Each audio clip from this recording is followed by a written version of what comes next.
Hi good morning everyone. ಎಲ್ಲರಿಗೂ ಶುಭ ದಿನ. ಇಂದು ನಾನು ತಂದಿರುವಂತ ಟಾಪಿಕ್ ಇಂಗ್ಲಿಷ್ ಅಲ್ಲಿ ಆಕ್ಟಿವೈಸ್ ಪ್ಯಾಸಿವ್ಸ್ ಗಳನ್ನ ಹೇಳಿ ಸರ್ ಅಂತ ಬಹಳಷ್ಟು ಜನ ಕೋರಿಕೆಯನ್ನ ಇಟ್ಟಿದ್ರಿ ಮತ್ತು ಬಹಳಷ್ಟು ಜನ ಕೋರಿಕೆ ಮೆಸೇಜ್ ಇದನ್ನು ಮಾಡಿದ್ರಿ. ಸರ್ ಇಂಗ್ಲಿಷ್ ಟು ಇಂಗ್ಲಿಷ್ ಸ್ವಲ್ಪ ನಮ್ಗೆ ಅರ್ಥ ಮಾಡ್ಕೊಳ್ಳಿಕ್ಕೆ ಬಹಳ ತೊಂದರೆ, ಅದಕ್ಕಾಗಿ ಆಕ್ಟಿವೈಸ್ ಪ್ಯಾಸಿವ್ಸ್ ಡೆಫಿನೇಷನ್ ಗಳು ಅರ್ಥ ಆಗ್ತಾ ಇಲ್ಲ, ಸ್ವಲ್ಪ ಅವುಗಳನ್ನ ಕನ್ನಡದಲ್ಲಿ ನಮ್ಗೆ ಈಸಿಯಾಗಿ ತಿಳಿಯೋಕೆ ಹೇಳಿ ಅಂತ ಹೇಳಿ ನಾನು ಇಂಗ್ಲಿಷ್ ಟು ಕನ್ನಡ ನಿಮ್ಗೆ ತಿಳಿಸ್ಲಿಕ್ಕೆ ಪ್ರಯತ್ನ ಮಾಡ್ತೀನಿ. ಮೊದಲನೇದಾಗಿ ಇಂಗ್ಲಿಷ್ ಅಲ್ಲಿ active voice and passive voice. First ಬಂದ್ಬಿಟ್ಟು ನಿಮ್ಗೆ ಆಕ್ಟಿವ್ ವಾಯ್ಸ್. ಆಕ್ಟಿವ್ ವಾಯ್ಸ್ ನ ಮೇನ್ ರೂಲ್ ಏನಾಗಿರುತ್ತೆ ಅಂತಂದ್ರೆ, ಇಲ್ಲಿ ಒಂದು ಸೆಂಟೆನ್ಸ್ ಅಂತ ಹೇಳಿದಾಗ ಅದರಲ್ಲಿ ಕೆಲವೊಂದು ಅಂಶಗಳು ಬರ್ತವೆ. ಫಾರ್ ಎಕ್ಸಾಂಪಲ್, ನಾನು ಇಲ್ಲಿ ಒಂದು ಸೆಂಟೆನ್ಸ್ ಅನ್ನ ಬರೆದು ನಿಮ್ಗೆ ತಿಳಿಸ್ಲಿಕ್ಕೆ ಪ್ರಯತ್ನ ಮಾಡ್ತೇನೆ. For example, Rahul writes a letter. ನೋಡಿ, ಇಲ್ಲಿ ಮೂರು ಅಂಶಗಳು ಬಹಳಷ್ಟು ಇದಾವೆ. ಇಲ್ಲಿ ಆಕ್ಟಿವ್ ವಾಯ್ಸ್ ಅಂತಂದ್ರೆ ಇದರಲ್ಲಿ ಟೆನ್ಸಸ್ ಗಳು ಬರುವಂತದ್ದು. ಟೆನ್ಸಸ್ಸಿನ ಸೇಮ್ ಗ್ರಾಮರ್ ಇಲ್ಲಿ ಕಂಟಿನ್ಯೂ ಆಗುತ್ತೆ. ಫಾರ್ ಎಕ್ಸಾಂಪಲ್, ಇದು ಸಿಂಪಲ್ ಪ್ರೆಸೆಂಟ್ ಟೆನ್ಸ್ ಅಲ್ಲಿ ಇದೆ, ಸಿಂಪಲ್ ಪ್ರೆಸೆಂಟ್ ಟೆನ್ಸ್ ಅಲ್ಲಿ ಇದೆ. ಸೊ ಇಲ್ಲಿ ರೈಟ್ಸ್ ಎಂಬ ಒಂದು ವರ್ಬ್ ಅನ್ನು ಬಂದಿದೆ. ಸೊ ಹಾಗಾಗಿ ಇಲ್ಲಿ ಮೂರು ಪಾರ್ಟ್ ಗಳನ್ನ ನಾವು ಮಾಡಬಹುದು. 1 ಪಾರ್ಟ್, 2 ಪಾರ್ಟ್, 3 ಪಾರ್ಟ್. 1 2 3. ನೋಡಿ, ಈ ಮೂರು ಪಾರ್ಟ್ ಅಲ್ಲಿ ಇಲ್ಲಿ ಫಸ್ಟ್ ಸಬ್ಜೆಕ್ಟ್ ಇದೆ, ರಾಹುಲ್ ಸಬ್ಜೆಕ್ಟ್ ಆಗಿದ್ದಾನೆ. ಇಲ್ಲಿ ವರ್ಬ್ ಇದೆ, ವರ್ಬ್ 1 ಪ್ಲಸ್ ಎಸ್ ಅಥವಾ ವರ್ಬ್ ಇದೆ. ಆಮೇಲೆ ಬಂದ್ಬಿಟ್ಟು ಆಬ್ಜೆಕ್ಟ್ ಇದೆ, ಒಂದು ಲೆಟರ್ ಎಂಬ ಆಬ್ಜೆಕ್ಟ್ ಇದೆ. ಸೊ ಮೂರರಲ್ಲಿ ಸಿಂಪಲ್ ಪ್ರೆಸೆಂಟ್ ಸೆಂಟೆನ್ಸ್ ಏನಾಗಿದೆ ಅಂತ ಕಂಪೋಸ್ ಆಗಿದೆ. First subject, verb and object. ಇದರಲ್ಲಿ ನಾವು ಆಕ್ಟಿವ್ ವಾಯ್ಸ್ ಅಂತ ಹೇಗೆ ಫೈಂಡ್ ಔಟ್ ಮಾಡ್ತೀವಿ ಅಂತಂದ್ರೆ, ಫಸ್ಟ್ ಗೆ ಸಬ್ಜೆಕ್ಟ್ ಬಂದಿರುತ್ತೆ. ಯಾವ ಸೆಂಟೆನ್ಸ್ ಅಲ್ಲಿ ಸಬ್ಜೆಕ್ಟ್ ಗೆ ಮೊದಲನೆಯ ಆದ್ಯತೆಯನ್ನು ಕೊಡಲಾಗುತ್ತೋ ಆ ಸೆಂಟೆನ್ಸ್ ನಾವು ಆಕ್ಟಿವ್ ವಾಯ್ಸ್ ಅಂತ ಕರಿತೀವಿ. ಇದನ್ನು ನೆನಪಲ್ಲಿ ಇಟ್ಕೋಬೇಕು. ಯಾವಾಗ ಒಂದು ಸೆಂಟೆನ್ಸ್ ಅಲ್ಲಿ ಒಂದು ಸಬ್ಜೆಕ್ಟ್ ನ, ಅದರ ಮೂಲತಃ ಕರ್ತೃನ ಅಥವಾ ಸಬ್ಜೆಕ್ಟ್ ನ ನಾವು ಯಾವತ್ತು ಪ್ರಿಫರೆನ್ಸ್ ಕೊಡಲಾಗುತ್ತೋ ಅಥವಾ ಯಾವ ಸೆಂಟೆನ್ಸ್ ಅಲ್ಲಿ ಸಬ್ಜೆಕ್ಟ್ ಗೆ ಪ್ರಿಫರೆನ್ಸ್ ಕೊಡಲಾಗಿರುತ್ತದೋ ಅಂತಹ ಸಬ್ಜೆಕ್ಟ್ ಅನ್ನ ಅಥವಾ ಅಂತಹ ಸೆಂಟೆನ್ಸ್ ಅನ್ನ ನಾವು ಆಕ್ಟಿವ್ ವಾಯ್ಸ್ ಸೆಂಟೆನ್ಸ್ ಅಂತ ಕರಿತೀವಿ. ಸೊ ಇಲ್ಲಿ ರಾಹುಲ್ ರೈಟ್ಸ್ ಎ ಲೆಟರ್ ಅಂದ್ರೆ ರಾಹುಲ್ ಒಂದು ಪತ್ರವನ್ನ ಬರೆಯುತ್ತಾನೆ ಅಂತ ಹೇಳಿ. ಸೊ ಹೀಗೆ ಇಲ್ಲಿ ಫಸ್ಟ್ ರಾಹುಲ್ ಎಂಬ ಶಬ್ದವನ್ನ ಅಥವಾ ಸಬ್ಜೆಕ್ಟ್ ಅನ್ನ ಬಳಸಲಾಗಿದೆ, ಅದಕ್ಕಾಗಿ ಇದನ್ನ ನಾವು ಆಕ್ಟಿವ್ ವಾಯ್ಸ್ ಅಂತ ಕರಿತೀವಿ. ಇನ್ನು ಪ್ಯಾಸಿವ್ ವಾಯ್ಸ್ ಅಂದ್ರೆ ಇದನ್ನ ನೋಡಿ, ಪ್ಯಾಸಿವ್ ವಾಯ್ಸ್. ಇನ್ನು ಪ್ಯಾಸಿವ್ ವಾಯ್ಸ್ ಅಂದ್ರೆ ಇದು ಆಕ್ಟಿವ್ ವಾಯ್ಸ್ ಆಯ್ತು, ಇದು ಪ್ಯಾಸಿವ್ ವಾಯ್ಸ್. ಇನ್ನು ಪ್ಯಾಸಿವ್ ವಾಯ್ಸ್ ಅಂದ್ರೆ ಏನು? ಸಿಂಪಲ್. ಇಲ್ಲಿನೂ ಸಹ ಇದೇ ಮೂರು ರೀತಿಯಾದಂತಹ ಅಂಶಗಳು ಬರ್ತವೆ, ಬಟ್ ಇಲ್ಲಿ ಆಬ್ಜೆಕ್ಟ್ ಗೆ ಮೊದಲ ಆದ್ಯತೆಯನ್ನು ಕೊಡಲಾಗುತ್ತೆ. ನೋಡಿ, ಇಲ್ಲಿ ಆಬ್ಜೆಕ್ಟ್ ಏನಿದೆ, ಎ ಲೆಟರ್. ಇಲ್ಲಿ ಎ ಲೆಟರ್ ಮುಂದೆ ಬರೆಯುವಂಥದ್ದು ಎ ಲೆಟರ್.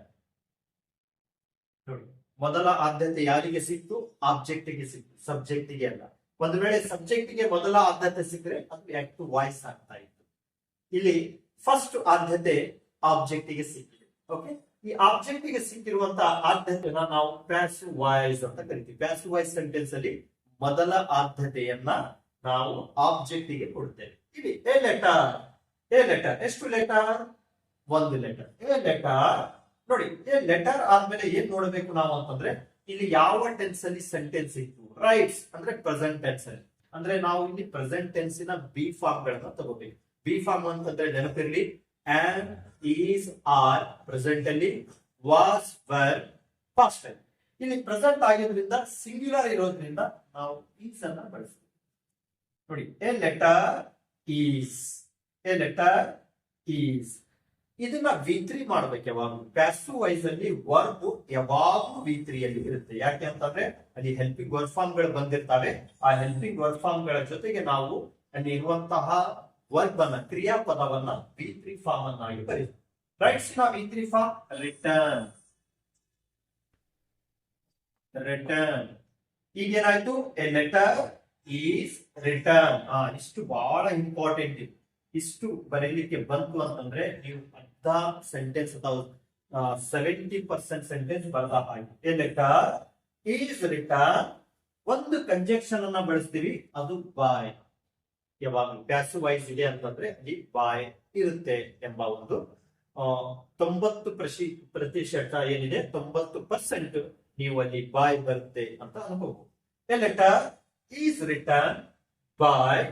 ಇಲ್ಲಿ ನೋಡಿ, ಆಬ್ಜೆಕ್ಟ್ ಏನಾಗಿತ್ತು, ಫಸ್ಟ್ ಗೆ ಬಂದಿತ್ತು, ಆಮೇಲೆ ವರ್ಬ್ ಏನಾಯ್ತು, ಈಸ್ ರಿಟರ್ನ್ ಆಯ್ತು, ಆಮೇಲೆ ಬಾಯ್ ಎಂಬ ಕಂಜೆಕ್ಷನ್ ಬಂತು. ಈಗ ಸಬ್ಜೆಕ್ಟಿನ ಕೆಲಸ. ಸಬ್ಜೆಕ್ಟ್ ಲಾಸ್ಟ್ ಗೆ ಬರುತ್ತೆ ಪ್ಯಾಸಿವ್ ವಾಯ್ಸ್ ಅಲ್ಲಿ.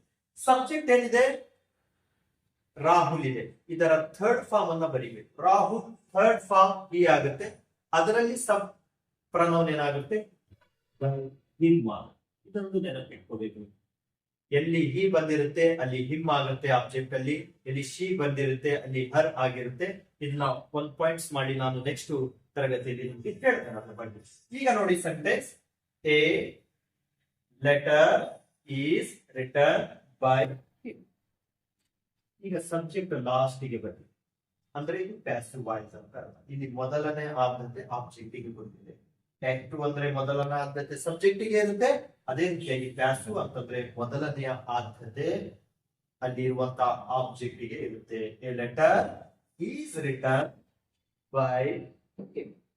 ಇಷ್ಟು ಈ ಬೇಸಿಕ್ ಆಗಿ ನಿಮ್ಗೆ ಮೊದಲನೆಯ ಕ್ಲಾಸಿನಲ್ಲಿ ಅಥವಾ ಮೊದಲನೆಯ ತರಗತಿಯಲ್ಲಿ ಆಕ್ಟಿವ್ ವಾಯ್ಸ್ ಮತ್ತು ಪ್ಯಾಸಿವ್ ವಾಯ್ಸ್ ಗೆ ಹೇಗೆ ನಾವು ಟ್ರಾನ್ಸ್ಫರ್ ಮಾಡಬೇಕು, ಆಕ್ಟಿವ್ ವಾಯ್ಸ್ ಅಲ್ಲಿ ಮೊದಲನೆಯ ಆದ್ಯತೆ ಯಾರಿಗೆ ಕೊಡಬೇಕು ಮತ್ತು ಪ್ಯಾಸಿವ್ ವಾಯ್ಸ್ ಅಲ್ಲಿ ಮೊದಲನೆಯ ಆದ್ಯತೆ ಯಾರಿಗೆ ಕೊಡಬೇಕು, ಯಾವ್ದನ್ನ ಆಕ್ಟಿವ್ ವಾಯ್ಸ್ ಅಂತಾರೆ, ಯಾವ್ದನ್ನ ಪ್ಯಾಸಿವ್ ವಾಯ್ಸ್ ಅಂತಾರೆ ಅಂತ ಬಹಳ ಈಸಿ ಮೆಥಡ್ಸ್ ಅಲ್ಲಿ ನಾನು ತಿಳಿಸ್ಲಿಕ್ಕೆ ಪ್ರಯತ್ನ ಮಾಡಿದ್ದೀನಿ. ಮುಂದಿನ ತರಗತಿಯಲ್ಲಿ ಯಾವ ರೀತಿಯಾಗಿ ಟೆನ್ಸಸ್ ಚೇಂಜ್ ಆದಂಗೆಲ್ಲ ಈ ಫಾರ್ಮುಲಾ ಚೇಂಜ್ ಆಗ್ತಾ ಹೋಗುತ್ತೆ ಮತ್ತು ಯಾವ ರೀತಿಯಾಗಿ ಆಕ್ಟಿವ್ ವಾಯ್ಸ್ ಮತ್ತು ಪ್ಯಾಸಿವ್ ವಾಯ್ಸ್ ಗಳು ಬೇರೆ ಬೇರೆ ರೀತಿಯಲ್ಲಿ ನಾವು ಟ್ರಾನ್ಸ್ಫರ್ ಮಾಡ್ತೀವಿ ಅಂತ ಹೇಳ್ತಾ ಮುಂದಿನ ತರಗತಿಯಲ್ಲಿ ನಾನು ಅವುಗಳನ್ನ ಕವರ್ ಮಾಡ್ಲಿಕ್ಕೆ ಪ್ರಯತ್ನ ಮಾಡ್ತೇನೆ. ಸೊ ಇಷ್ಟು ಬೇಸಿಕ್ ಆಗಿ ನಿಮಗೋಸ್ಕರ ಇಂಗ್ಲಿಷ್ ಟು ಕನ್ನಡ ಅಲ್ಲಿ ನಾನು ಹೇಳಲಿಕ್ಕೆ ಪ್ರಯತ್ನ ಮಾಡಿದ್ದೀನಿ.